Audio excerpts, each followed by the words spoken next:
Shadows of the Oborozuki, the Covenant of Stealth. Chapter 12. Journey to Mount Yoshino.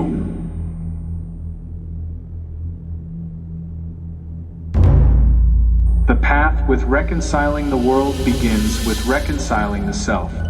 Obi-Ichi. The warm summer breeze refreshed the disciples and their steeds as they passed through the Osaka markets. The hustle and bustle of large formation of bodies moved along the streets, going about their daily duties. Children played on the streets with a straw-bound ball, while women shopped at the markets. The townsfolk gasped in awe at the entrance of the four noble bushi of Kuno Garuda who were cloaked in the red and white clan haris, while others who were not so fond mused at these strange nobles. Sitting proud upon their gallant steeds, the locals bowed upon their passing. One of the shop owners cried out from amidst the people. "Thief, thief," he cried, as a keisatsu, police officer, chased the suspect. The four warriors dismounted from their steeds, and they walked among city residents. Furanaku and Ruji decided to enter the eating contest. In that competition there were 7 people, and 1 warrior from Hokkaido, an Ainu who stood about 5 foot, 11 inches in height, with a grey top and a tiger and snakeskin hari and black leather teko. Underneath he wore a green and black cotton kusari adorned with gold stitching. He also wore green hakama pants with gaiters and waraji straw sandals with no tabi socks. He also wore tiger fangs that were strung together around his thick neck. "This guy seems like really something," thought Furanaku. "Looks like a Baka-chan loony to me," thought Ruji. "I hate barbarians." "I heard that 6 Ryo is on the line for the winner," said Furanaku.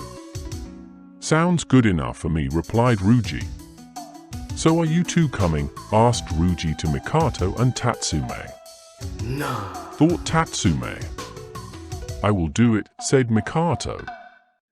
"Then let us go," demanded Furanaku. Amongst the festivities, a large table, occupied by several officials of the town, watched over the contestants as they lined up to enter the competition. A comical-looking man arose from among them and began to give a speech. "Okay. Ladies and gentlemen, get ready for the eating contest, the 5th ever in Osaka. Today we have people from all over." "What? Who do we have here?" 3 new contestants that just arrived on horseback have just entered the competition. By the looks of them they appear to be samurai of some kind. Take a look at the scary guy with the golden mask. "You just watch yourself. You better shut the hell up before I make you eat your own tongue. How about that for a contest?" said Ruji to the announcer with the point of his left finger and right hand on his sword hilt. Well, we have a bit of beef here. Better take it easy on this guy or some heads could roll today," said the announcer with the look of fear in his eyes. "I can tell it's going to be a great afternoon." "Let's begin," commanded the announcer. On the count of 3, the contestants began eating, one bowl after another until people would give up or simply pass out. Mikato was the first one to give up. "What? Already?" said Furanaku. Sighed Mikato with his head down. "Ha, what a sore loser," thought Ruji. After 3 others gave up or passed out, Furanaku put his hands up. "Ah, you're weak," said Ruji. "At least I got a decent lunch." After it was just Ruji and the strange Ainu warrior. "Oh, what is this? We have only 2 contestants left.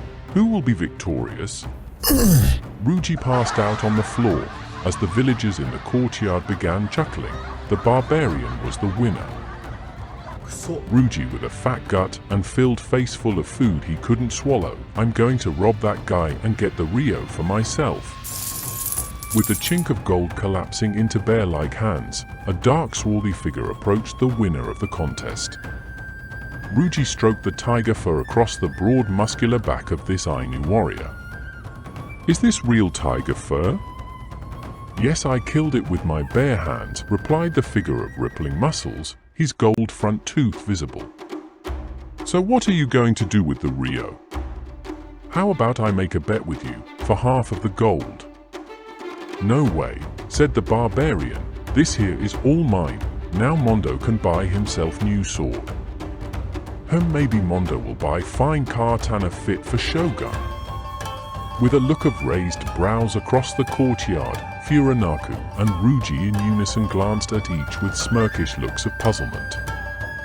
Furanaku, conversing with other local samurai, stepped up to the Ainu and exclaimed, "Excuse me, stranger, but you're no samurai. How do you expect to be shogun?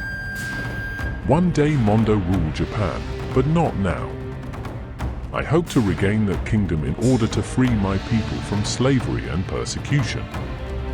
A cognaphasy of vibrations echoed across the courtyard of gaping mouths and hushed voices as the dark warrior Ruji drew his blade kai.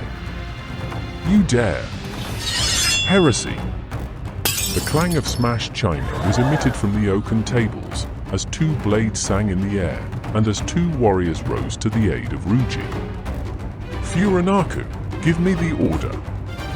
I shall cut this Ainu troublemaker down."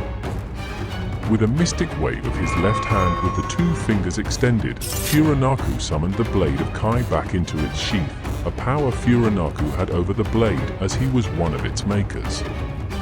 "Ruji, calm yourself." "Mikato," Tatsume stepped down.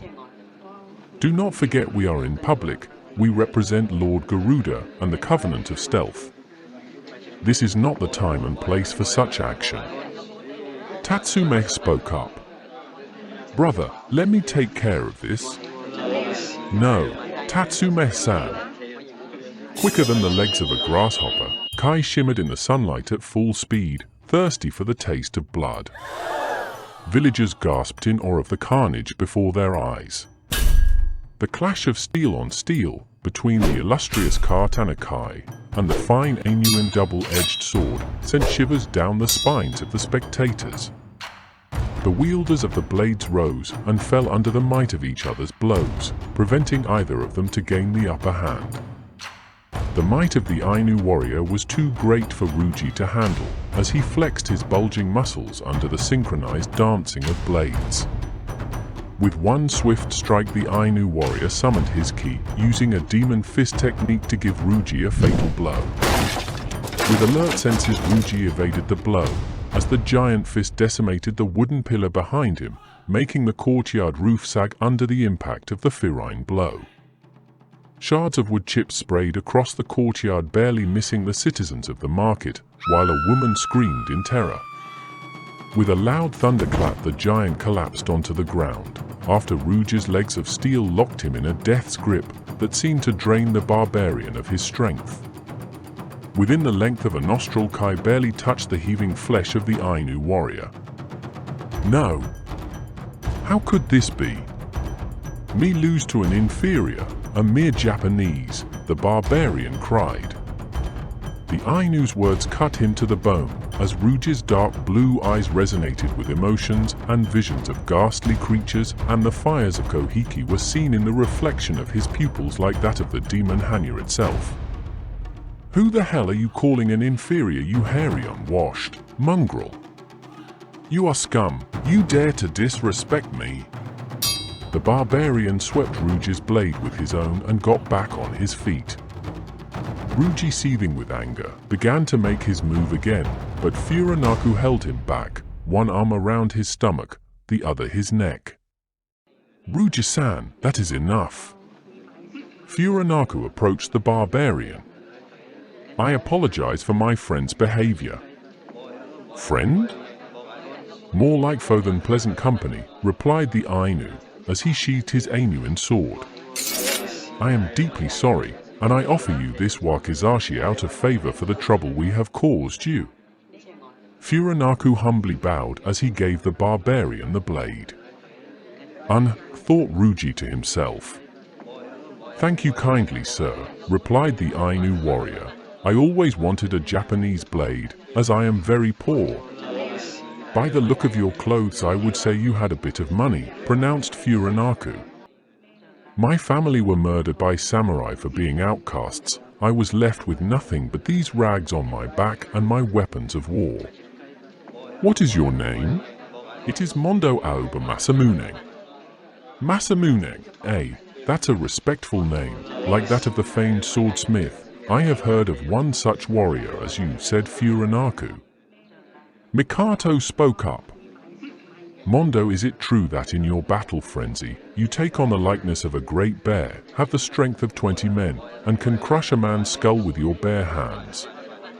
Mondo smirked and replied, yes, what you have been told of Mondo is true, only slightly exaggerated, of course.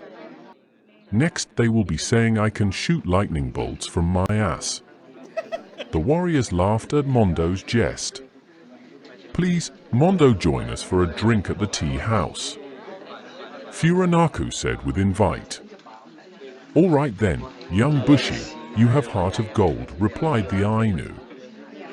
Furanaku, why make friends with the barbarian?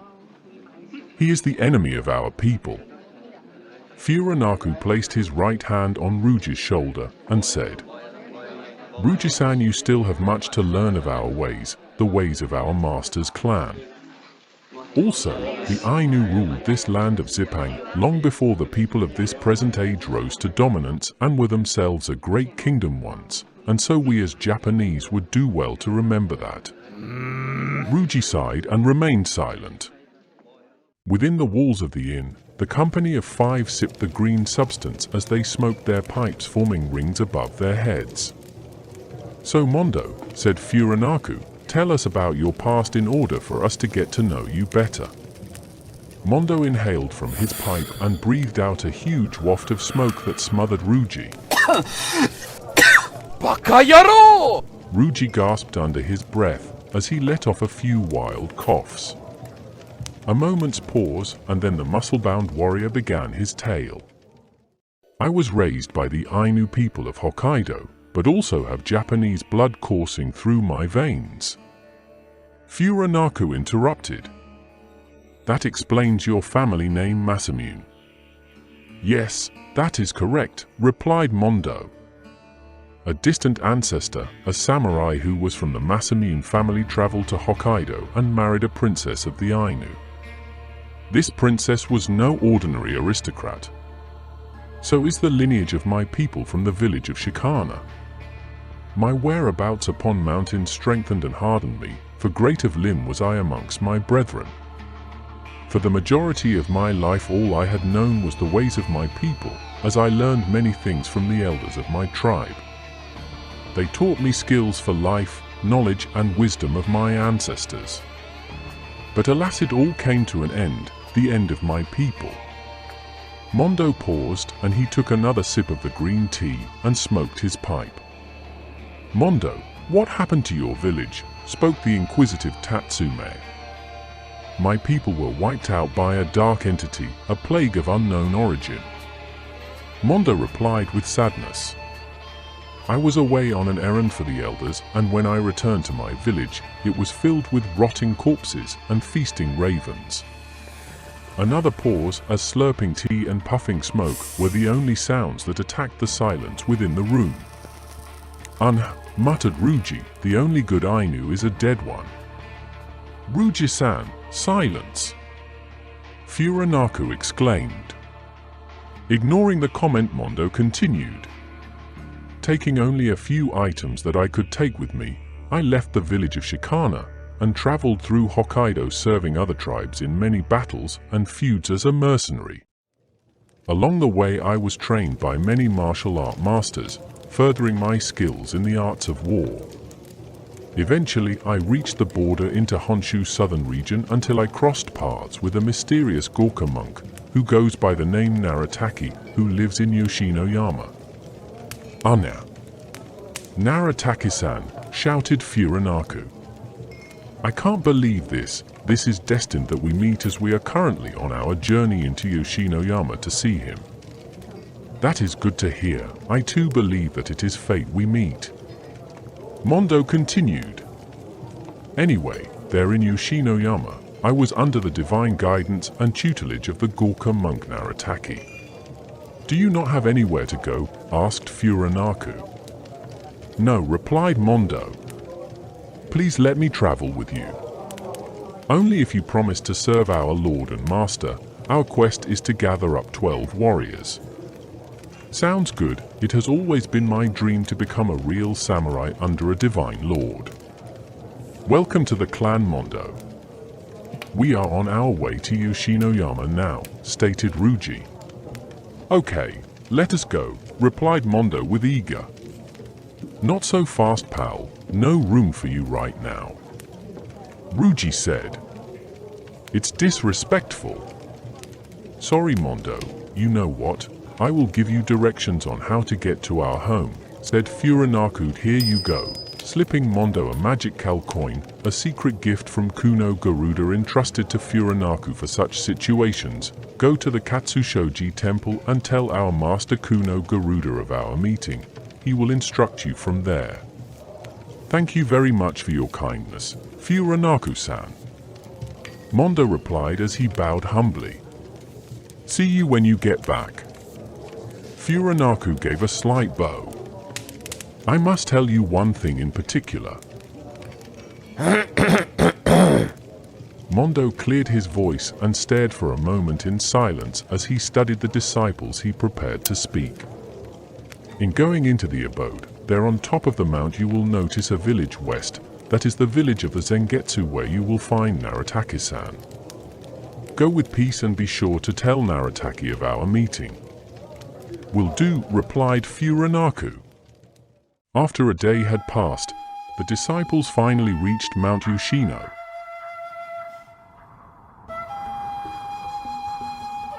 The cool breeze blew from the south. The sky was blue-gray, painted with a yellow stripe underlaid with orange as the sun began to descend into the sea behind the mount. What a view, thought Furanaku. Yeah, I know, said Ryuji. Don't you just love this nature stuff, said Mikato.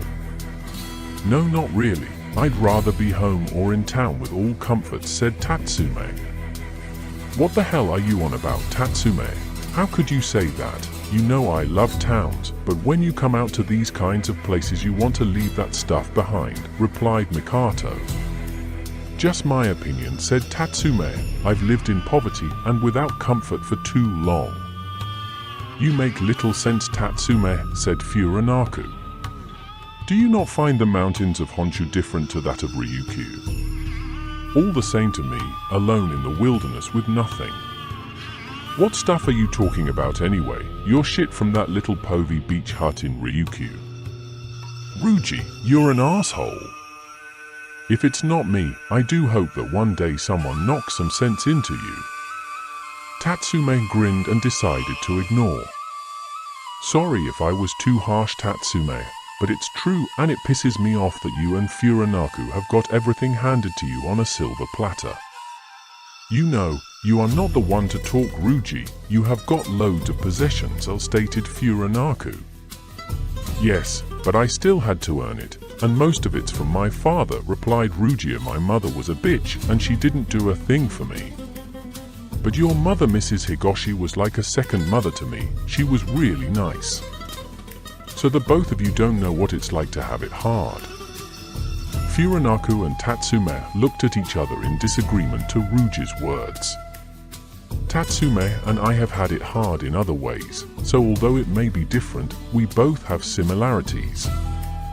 Yeah, so true, said Mikato. You just keep silent, Mikato. Your mother treated you like a little prince. You got anything and whatever you wanted when you wanted it. Your mummy's boy, so don't you dare interrupt us, exclaimed Ryuji. Shut up, Ryuji, don't start with your crudeness, replied Mikato, an anger burning inside him. You keep quiet, Mikato. Only Master Garuda and Furanaku can advise me, sometimes not even Furanaku. Isn't that right? Yep, I've given up trying, said Furanaku with his arms crossed tucked under his sleeves. Laughed Ryuji. Just don't let it get the better of you, Ryuji, replied Furanaku. Unless the situation is severe. Ruji was sure to point out that fact to Furanaku and the others. The four warriors along with their noble steeds galloped through the southern marshes into the misty mountains. It was almost nightfall, and they made way through the swampy terrain as it climbed upwards. As they peered back, they found themselves climbing higher and higher into the depths of Mount Yoshino, overlooking a breathtaking valley between the mountains. Night had finally come, and the stars were so bright, the moon was silver and crescent. The few remaining cloudy patches from the day were as a black spray of mist passing the sickled moon, as bats swarmed through the darkened sky. "Bats!" shouted Ruji in fear. "I hate bats." That reminds me," thought Furanaku. "How could I have forgotten him? Jeizo no Soto, my dear friend. How is he?" "Furanaku-san." "Why so silent?" asked Ruji. "I can always tell when you're concerned about something." "Ruji, do you remember Jeizo?" asked Furanaku. "Jeizo? He fought alongside you with your lord's ally, Hattori Hanzo, during the Fuma ship raids, if I'm not mistaken." "Yes," replied Furanaku. "Jeizo was an eager Ryo shinobi working temporarily for the original Foundation, a vagabond who lives amongst bats in a secluded cave in Igaweno, honing his skills. I know not of his hiding spot. I will have to talk to Master about Jeizo sometime when we return, then get permission to go retrieve him. It is funny, when you think about things, the way they are turning out." Ruji thought to himself as he looked at the starry sky beyond the tall pine trees, the constellation of the Big Dipper twinkling brightly. "What turns your contemplation to the heavens?" Furanaku wondered. "Alpha Draconis." "Ah, yes, I see. I have often wondered about the beings that inhabit the regions of the Big Dipper and Polaris. Are they good or bad? Unlike the beings that inhabit our world, it is not a matter of whether the beings that inhabit the stars are good or bad, as it is a matter of enlightenment. Some are higher enlightened and some are lesser enlightened. In between enlightened, and so on, yet all enlightened nonetheless." "How do you know all this?" "The Star Kami are those who aided the shinobi in the Golden Age." "You're wise beyond your years, Furanaku." It was getting late, the journey was long and tiresome, the four disciples needed rest, and upon mounting their tired horses they soon found shelter within the forest of the mount. In the depths of the night within Mount Yoshino, four noble disciples made a campfire, relaxed and ate rice balls wrapped in seaweed, telling tales and singing songs of laughter, soon to fall asleep for the night. The bright rays of the golden sun shined through the leaves and branches of the ancient trees of Mount Yoshino to greet the four bushi in the morning. A soft and comfortable breeze blew over the sleeping bodies of the four disciples of Lord Garuda, fanning the leftover coals of last night's warming campfire, as the ash was blown by the wind around the bodies of the sleeping disciples. "Hey you ladies," shouted Furanaku. "Get up! Come on! Wakey wakey hands of snaky, let's get moving. Eat quickly, whatever you have to do, do it now. Let us go and find Narataki-san." The still but annoyed bodies began to move and groan at Furanaku's command, except for one of them. "I mean now Mikato!" Furanaku exclaimed. "Furanaku, we still have enough time," replied Ruji-san with signs of annoyance. "I mean we should reach the hidden village of the moon by about midday." "Still, I don't care, the sooner the better," replied Furanaku. "You always think there is time, Ruji, when there is not." "When have I ever been wrong?" asked Ruji in response. Furanaku looked with a raised brow. "All right, I see your point anyway. Come on, Mikato-san, get up you lazy boy," commanded Ruji, quivering his foot on Mikato's back. "It's always you who have to disturb me every morning, isn't it, Ruji?" complained Mikato, turning himself over as he yawned with a frown upon his brow. "Man, it's a beautiful day. would you look at that Furanaku? The grass, it's wild and free, commented Ryuji as he stretched his arms out into the fresh air as the breeze bristled his clan Hari. Ah yes, the freshness of the morning, commented Mikato, a follow-up to Ryuji's words as he stretched out his arms above his head, giving off another loud yawn. What the hell do you know about morning? You always sleep in, replied Furanaku. Well, that's what I mean. I don't usually get this chance. You made a point there, son, replied Tatsumang. Bahaha, laughed Ryuji as Furanaku shook his head, attempting to hold in a laugh. Hey, what is this? On the ground by the night lantern was a waxed-coated note sealed with a moon imprinted on a blackened wax. Ryuji picked up the letter, which was addressed to the 4 disciples of Kuno Garuda. Note: continue your journey westward from this point until you come across an open golden valley. When you get there, travel until you see a large circular village in the distance. That is your destination. Go there. This is freaky shit, shouted Ryuji. Who would send this in the middle of the night like that? Asked Mikato. From right under our nose, damn it, grunted Tatsumang. I didn't sense anything, did any of you? Stated Ryuji. I felt something strange, but not enough to act upon it, replied Furanaku. More like the fact that we were in such a dark place in the middle of nowhere might make you feel something, commented Ryuji. But that's it, isn't it? Said Furanaku. It was because of that very reason that we didn't feel properly, being too concerned with our own fear, rather than what's really out there. This is why that person or persons could sneak by us so easily. These Zengetsu are masters, not ordinary shinobi, you must realize that, stated Furanaku. Lord Garuda did say that they would find us, so it appears they have, stated Tatsumang. Let's go now without any more hesitation, demanded Ryuji with a raised tone. Now you want to get moving, interesting how you change your mind all of a sudden, commented Furanaku to Ryuji. This time it's different, Furanaku. For shit's sake, someone just sneaked right under our noses and we didn't even know it, so I don't want to delay 1 minute of the time we spend on this dark forsaken mount. Scoffing down their leaf-wrapped sticky rice cakes, they packed up their belongings and double-checked everything to prepare to move out. Climbing onto their steeds, the 4 disciples of the Covenant of Stealth rode on forwards up the hill by horseback, with Ryuji at the center, while Tatsume and Mikato flanked him on both sides. Furanaku was leading the way.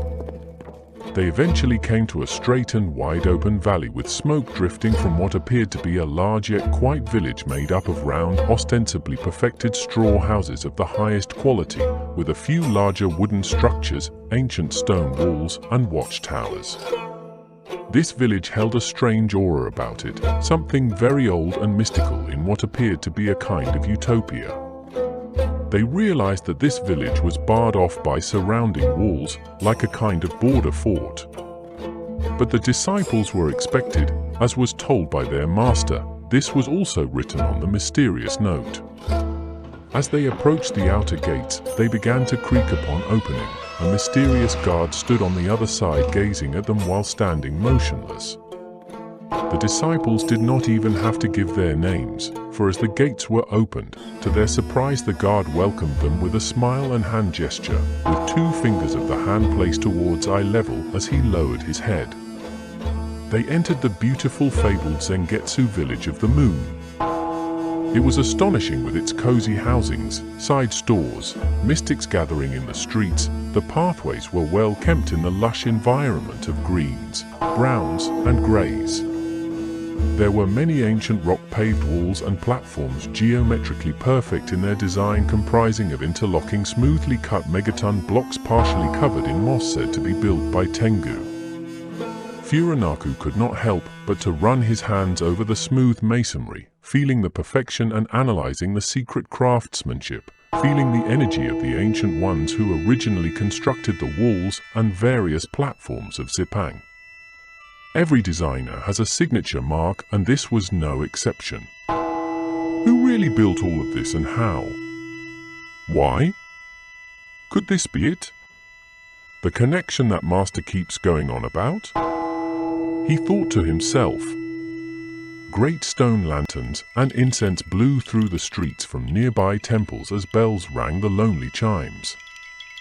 There were huge numbers of Zengetsu people. Many were cladded in black hue, whites, greys, and browns, and the guards wore black and white robes with green and black beehive-patterned half-manchuras with green silk sashes and armored sleeves, chainmail armored headdresses, green shoulder pads and waist flaps which blended perfectly together. These men, women, and their children were many, and yet their supplies seemed somewhat plentiful.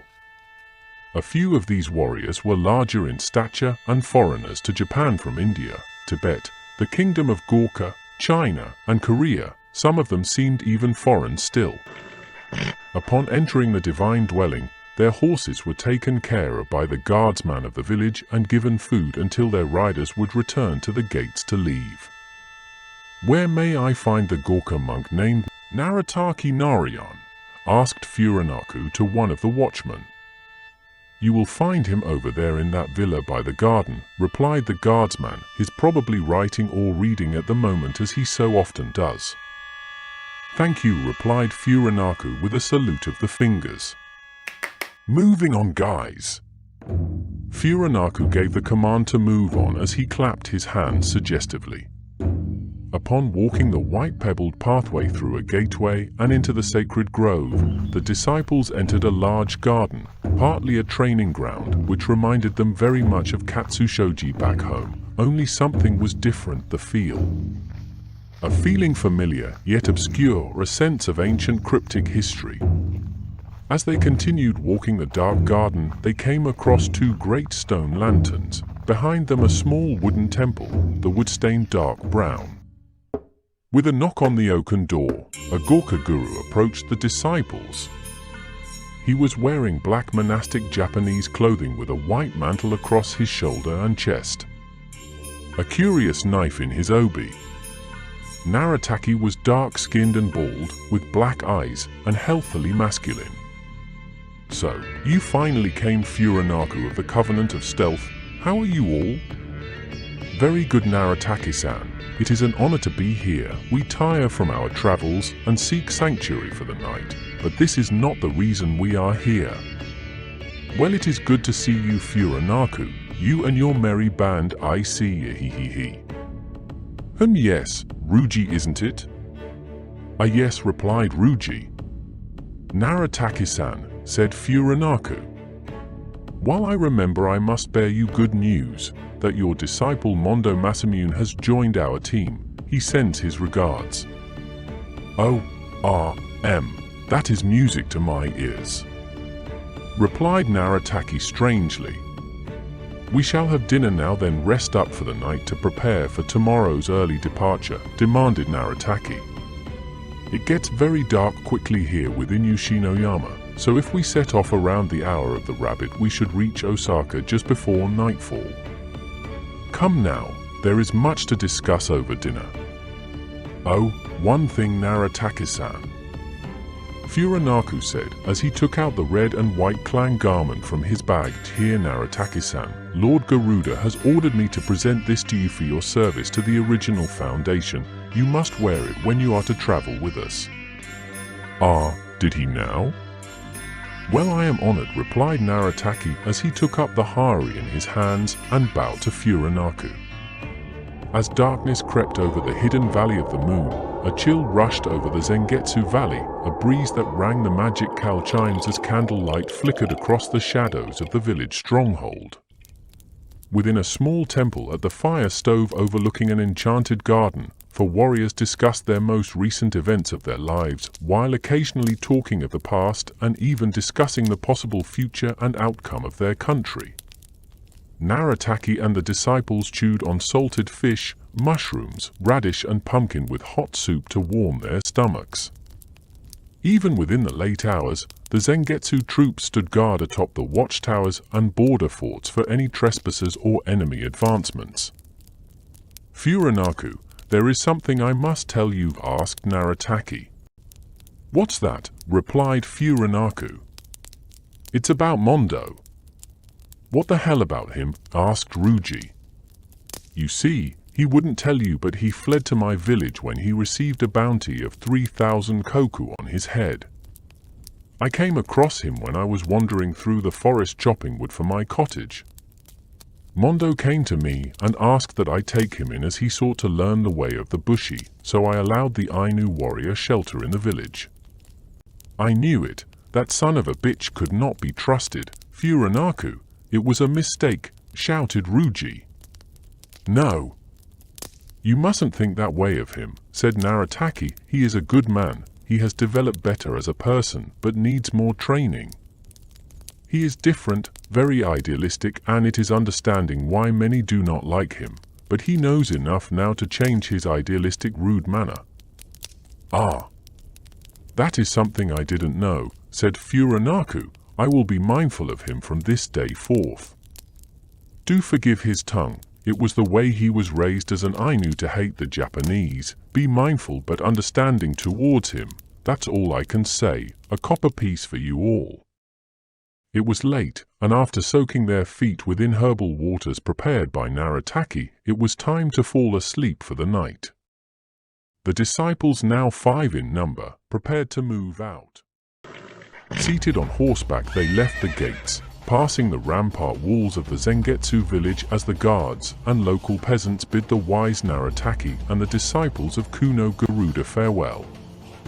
The 5 disciples of the Covenant of Stealth rode fast and hard through the mountains and marshes of Mount Yoshino upon the tranquil twilight, a sight needed to be seen to truly comprehend the beauty and magnificence of the colored streamed skies of the divine land, with its arrays of yellows, oranges, reds, and pinks as the sun's rays reflected from the morning clouds. Narataki rode on his grey steed, watching in the distance behind the others, and Furanaku who took the lead. Yells could be heard as the riders on the saddles left no delay, hoping for their horses to leave Yoshino before nightfall.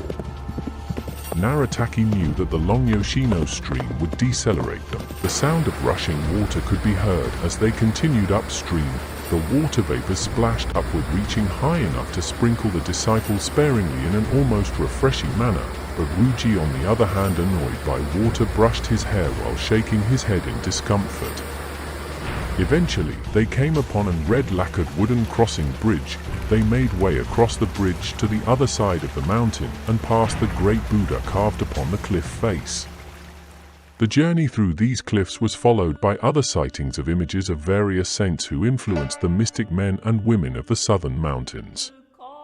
A crafty red fox hopped from the shrubs and playfully rolled about, attempting to attract and lure the local Cheshire cat as it roamed the ancient woods, while squirrels scaled the tree trunks and together with raccoon dogs watched in a curious manner. Soon enough the disciples of the Covenant of Stealth made way back to the town of Osaka to report to Lord Garuda and convey Narataki as ordered.